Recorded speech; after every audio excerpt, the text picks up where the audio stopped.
जिसमें से हमने कितने लक्षण सुन लिए थे? कौन कौन से? धृति, क्षमा, दमोस्तेयम,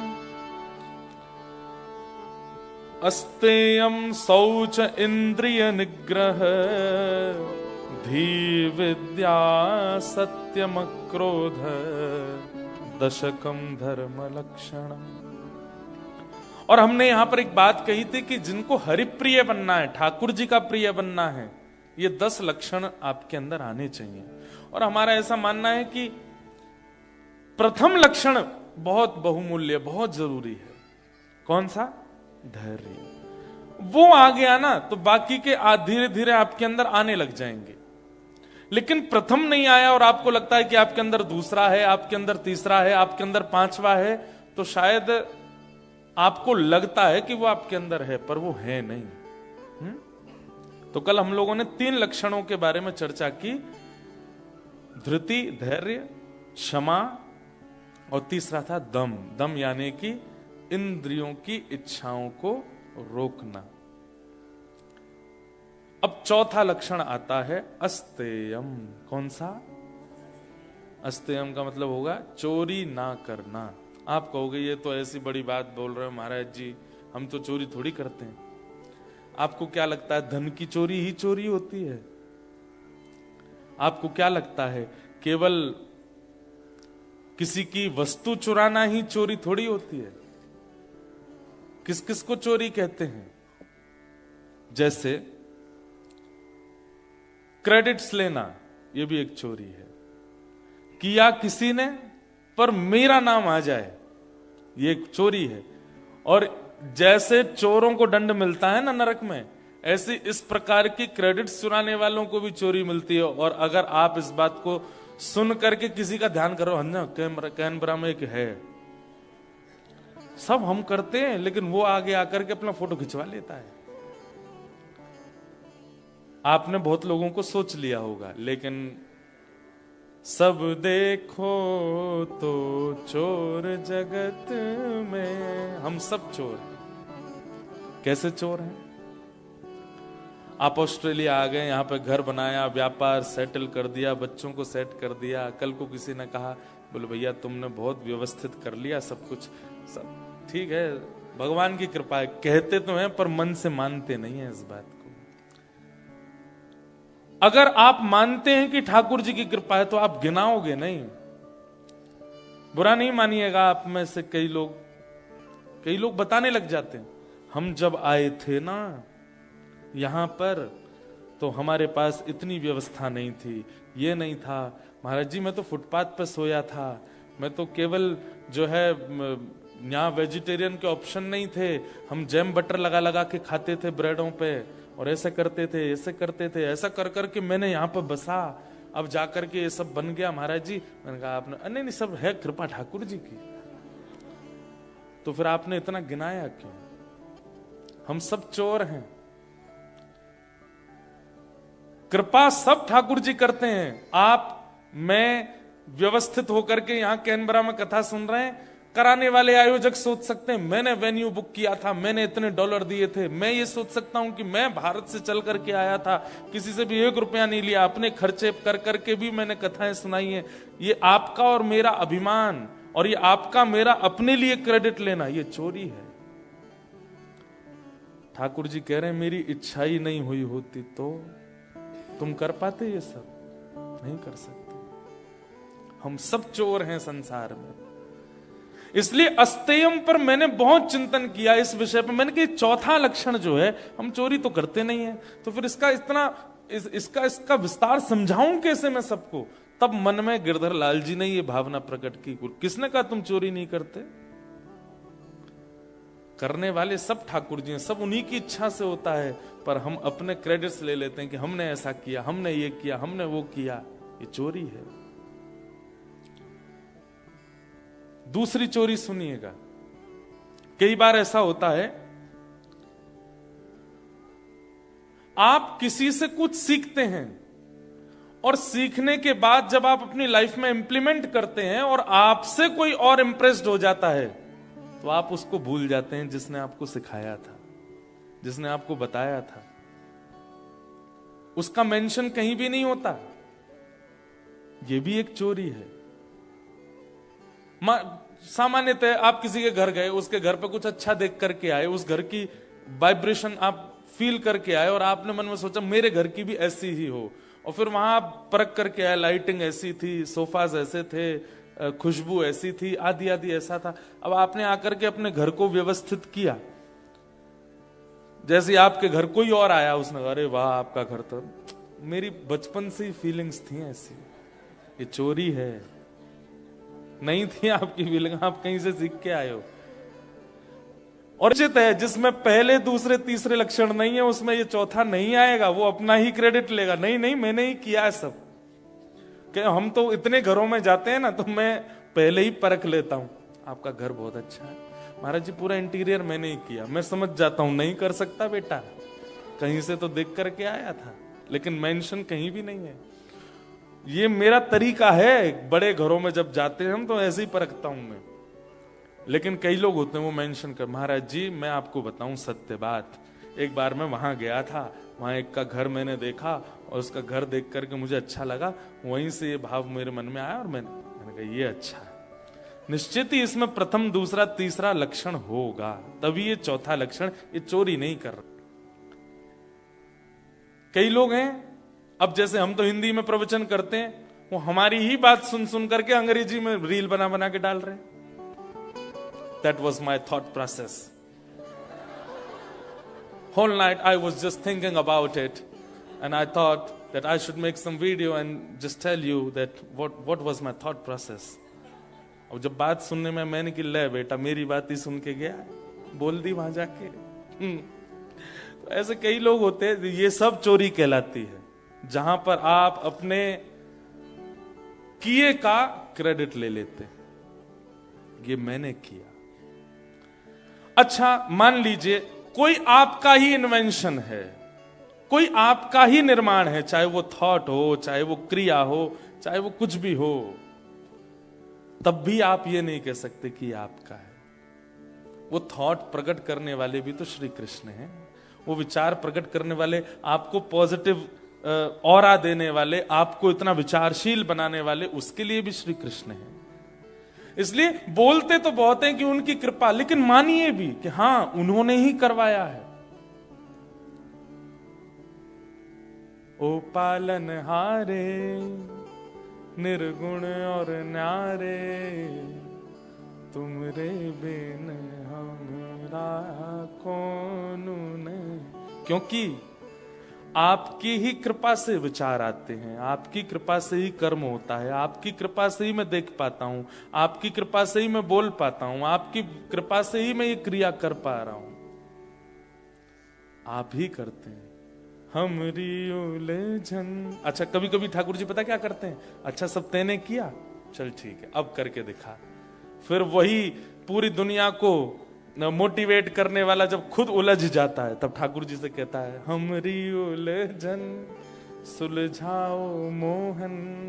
ठाकुर जी क्यों, पूरी दुनिया को तो बड़ा मोटिवेट किया था तेने, खुद सुलझ जा। रावण, सोने की नगरी उसके पास, देवी देवता उसके यहां पर ऐसे चाकरी करते थे जैसे बड़े बड़े घरों में नौकर लगे रहते हैं, ऐसे बड़े बड़े देवता रावण के यहां चाकरी में रहते थे। लेकिन उसको ले डूबा तो केवल यही कि ये सब मैंने किया है, नहीं, ये उसके पूर्व काल का या किसी समय का या उसके पूर्वजों का पुण्य था जो उसको भोगना था। और जैसे वो भोग पूर्ण हुआ, रावण जैसी दुर्गति किसी की नहीं हुई, आज तक पुतला जलता है उसका, एक बार मरा नहीं, हर साल मरता है रावण, हर साल उसका वध, और हर साल एक जगह नहीं मरता, पूरी दुनिया में मरता है, ऐसी दुर्गति किसी की नहीं हुई। इसलिए भैया चोरी नहीं करनी है। सूरदास जी का पद है, सब लोग गाना मेरे साथ। देखे तो सब चोर जगत में, देखे तो सब चोर जगत जगत में देखो तो सब चोर जगत में, देखो तो सब चोर जगत में, देखो तो सब चोर जगत में, देखो तो सब चोर जगत में, देखो तो सब चोर जगत में, देखो तो सब चोर जगत में, देखो तो सब चोर जगत में, देखो तो सब चोर जगत में। राजा रानी शहर के चोर, राजा रानी शहर के चोर, राज्य के चोर हैं राजा रानी, राज्य के चोर है राजा और रानी, हाँ शहर चोर व्यापारी, शहर चोर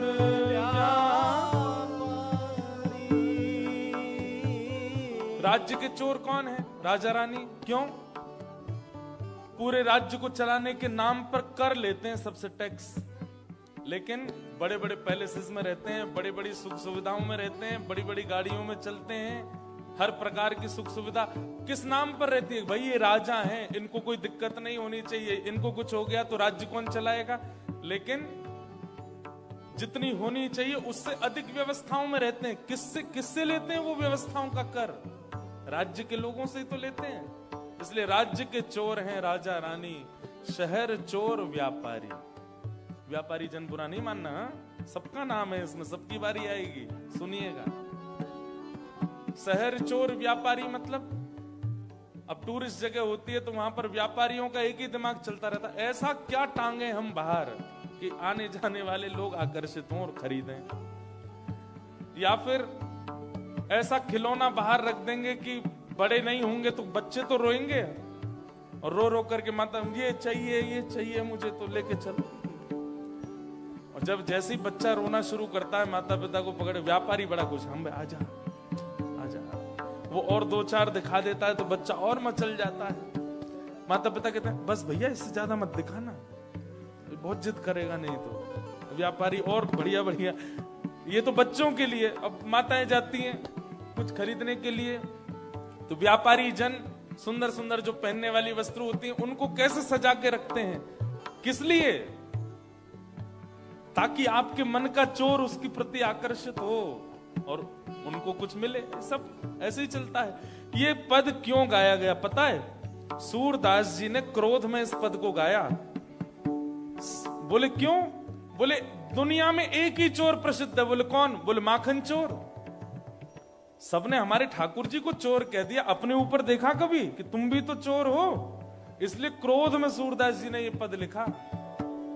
देखो तो सब चोर जगत में, देखो तो सब चोर जगत में, पांच चोर सब के ही अमाही, पांच चोर सब के ही अमाही। बताओ कौन कौन से हैं ये पांच चोर हमारे अंदर?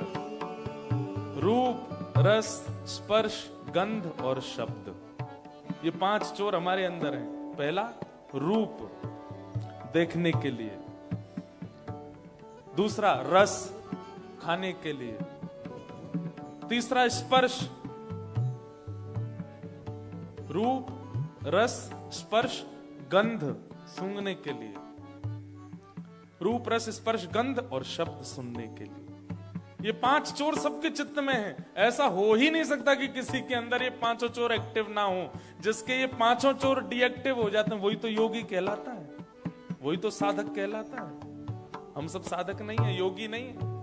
योग के द्वारा, मेडिटेशन के द्वारा लोग करते क्या, इन 5 चोरों को डीएक्टिव करते हैं। हम सबके एक्टिवेटेड हैं।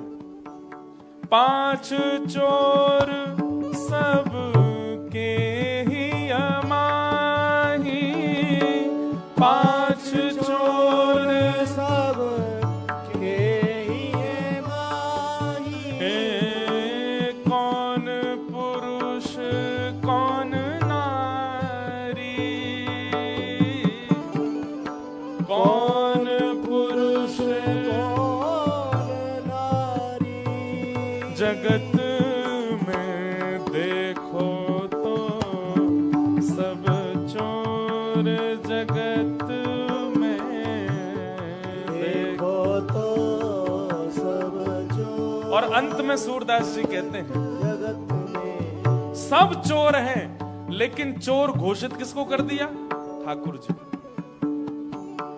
हे सब मिल चोरी करी शाम की, सब मिल चोरी करी शाम की। क्यों? छोटे बच्चे नटखट होते हैं। ये नटखट किसने बनाया बच्चों को? ठाकुर जी ने। ये नटखटपना कहां से चोरी किया? ठाकुर जी से। युवाओं में एक आकर्षण होता है, लोग उनसे खिंचे चले जाते हैं। ये युवाओं का रूप का आकर्षण, पहनावे का आकर्षण, चलने का आकर्षण, ये नट जैसी स्थिति करना अपने बालों के द्वारा, नेत्रों के द्वारा, हंसी के द्वारा, चाल ढाल के द्वारा दूसरों को आकर्षित कर लेना किसने सिखाया? ये नटवर वपु श्री कृष्ण ने। थोड़े बड़े हो जाओ तो विवाह हो गया। विवाह के बाद पत्नी के साथ कैसा रहना चाहिए, एक श्रेष्ठ पति का लक्षण क्या होता है, ये किसने सिखाया? श्री कृष्ण ने। एक प्रेमी को अपनी प्रियतमा के साथ कैसे निर्वहन करना चाहिए, ये किसने सिखाया? श्री कृष्ण ने। एक सखा को अपने मित्रों के साथ कैसे रहना चाहिए, किसने सिखाया? श्री कृष्ण ने। और एक ज्ञानी को ज्ञान कैसे देना चाहिए, किसने सिखाया? श्री कृष्ण ने। एक युद्ध भूमि में किस प्रकार का प्रदर्शन होना चाहिए, किसने सिखाया? श्री कृष्ण ने। अपने परिवार का पोषण कैसे होता है, ये किसने सिखाया? श्री कृष्ण ने। सूरदास जी कहते हैं सब मिल चोरी करी शाम की, सब मिल चोरी करी शाम की। हो जो जैसे बन आई, जो जिससे जैसा बना।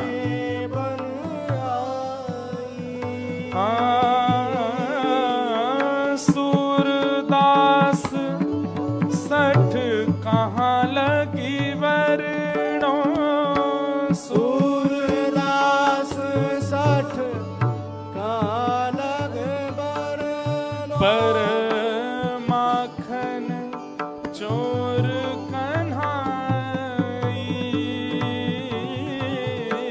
माखन चोर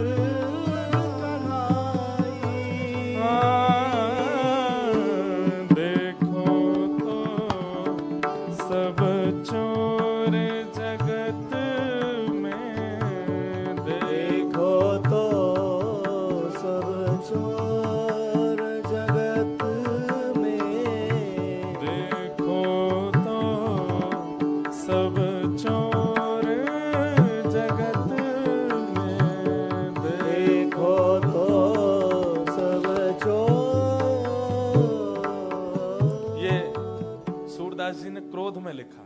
अरे बस चोर के नाम पे एक माखन चोरी दिखता है सबको, खुद को नहीं बोलते हो चोर। कोई पति श्रेष्ठ बन गया, कहां से सीख के आया ये श्रेष्ठ पति बनना? श्री कृष्ण से आया है। कोई बहुत सुंदर बनकर के अपने रूप का गुमान, ये रूप लावण्य को सजाना, रूप लावण्य से आकर्षण का किसने सिखाया? श्री कृष्ण ने। कोई ज्ञान दे करके अपने आप को मोटिवेशन स्पीकर मानता है, कहां से आया ये मोटिवेशन? श्री कृष्ण से आया। कोई बहुत बड़ा राजनीतिज्ञ बनता है, ये राजनीति कहां से आई है? श्री कृष्ण से आई है। और जब कहने पे आते हैं कि चोर कौन, बोले माखन चोर। माखन चोर का नहीं, सूरदास जी गुस्से में ये पद लिख रहे हैं। इसलिए भैया ये अस्तेयम, चोरी ना करना, इसका मतलब क्या है?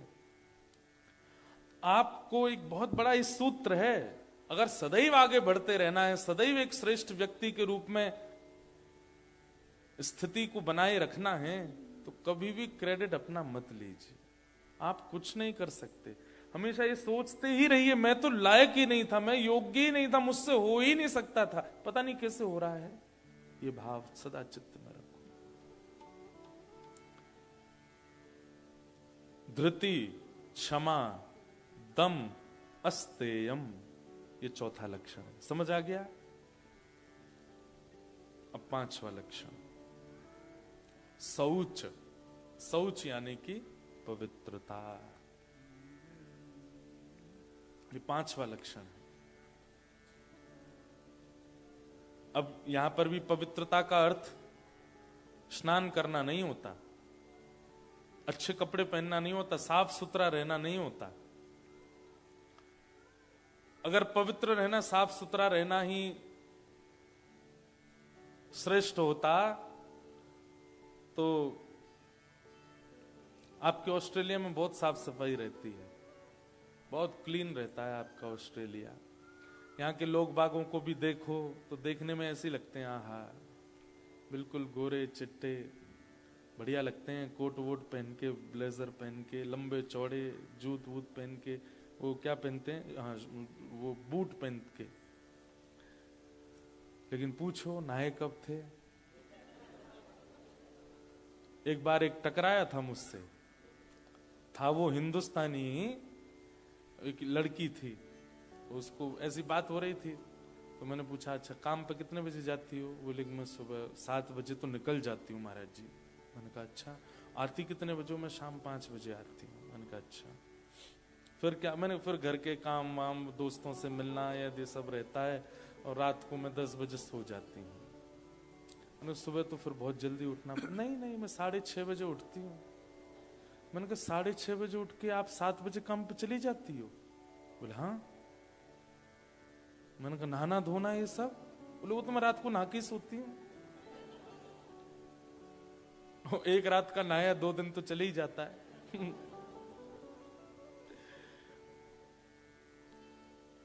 ऐसी तो यहां स्वच्छता है। तो नहाना धोना, स्वच्छ रहना, इसको पवित्रता नहीं कहते, विचारों की पवित्रता। आपकी जो थिंकिंग है वो अगर पॉजिटिव है, आपकी विचारधाराएं जो है वो अगर पॉजिटिव है, तो आप पवित्र हो। कई लोग होते हैं उनके पास में हर बार एक रीजन है, कभी कहीं जा रहे थे कोई काम नहीं बना तो वो अपनी बात नहीं लेते कि मेरे से नहीं बन पाया, वो ऐसा विचार करते हैं उसने मेरे ऊपर कुछ करा दिया है, वो मुझे देख रहा था, उसकी मुझे नजर लग गई है, वो चाहता ही नहीं था कि हो, अब वो बहुत खुश हो रहा होगा मेरा काम नहीं बना है। ये है विचारों की अपवित्रता। आप स्वयं पर देखिए ना कि मैंने कमी कहां छोड़ी है। हर व्यक्ति का ये लक्षण हो चुका है कि वो परास्त होने पर, हार जाने पर ब्लेम ढूंढता है, किस पर डालूं, किसने किया मेरे साथ ऐसा, किसकी वजह से हुआ मैं ऐसा। एक बालक था, वो अभी मुझे मिला कुछ दिन पहले, वो पहले यूएस रहा 10 साल, अभी वापस भारत शिफ्ट हो गया। तो मैंने उसको पूछा, मैंने कहा अब कहां तुम वापस यूएस कब? बोला अब नहीं जाना महाराज जी, अब तो मैं यहीं आ गया। मैंने क्यों, क्या हो गया? महाराज जी अब मैं क्या बताऊं, पूरी बात तो बहुत लंबी कहानी हो जाएगी, लेकिन माता पिता ने सपोर्ट नहीं किया। मैं उसी से ही समझ गया था, मैंने कि दूसरे पे ब्लेम डाल रहे हैं, तो इसका मतलब जब खुद की कमी सहन नहीं होती ना खुद से, तब दूसरे पर हम डालते हैं, और इसी को विचारों की अपवित्रता कहते हैं। कई बार आपके प्रारब्ध में, आपके संयोग में नहीं है तो ठीक है, उसको स्वीकार उस भाव से कीजिए, दूसरों पर मत डालिए कि ये उसकी वजह से हुआ या ऐसे हुआ। ये नेगेटिविटी जो है ना, इसी को अपवित्रता कहते हैं। और हर स्थिति में जो पॉजिटिव रहता है, पॉजिटिव व्यक्ति का लक्षण बताएं क्या है? वो कुछ भी कर ले, कुछ भी उसके साथ में हो जाए, वो एक ही बात मन में सोचता है, चाहे जो हो जाए, वो यही सोचता है कि ये अंत नहीं है, इससे अच्छा मिल जाएगा। मैं कोई नष्ट नहीं हो गया हूं, मेरे को ये चाहिए था नहीं मिला, मुझे ऐसा करना था, this is not the end of the world. ये मेरी दुनिया कोई खत्म थोड़ी हो गई है यहां पे। ठीक है, कुछ और बेटर होगा, करेंगे। ऐसा सोच करके जो आगे बढ़, मुझे लगता है उससे पवित्र इंसान नहीं कोई, जो कभी नकारात्मक विचार ना लाता हो अपने चित्त में, अपनी बुद्धि में, अपने विचारों में, बस उठ के चल पड़ता है। और इसके लिए आपको एक चीज तो करनी पड़ेगी कि हर बार जीतने की भावना से ही मत जाया कीजिए। भगवान ने गीता में अर्जुन से एक ही बात कही, अर्जुन तू युद्ध कर, पूरी मेहनत से कर, जोर लगा के कर, पर जीतेगा ये सोच करके मत कर। तू परिश्रम कर और जो प्राप्त हो उसके लिए तैयार रहे। जीत मिले तो अच्छा, और हार मिले तो तेरे को कम से कम ये तो नहीं होगा कि मैंने परिश्रम नहीं किया था। तू परिश्रम कर। भगवान ने एक बार भी ये नहीं कहा कि तू जीत के लिए लड़, युद्ध के लिए लड़, कर्म के लिए कर्म करो, निभाने के लिए जियो।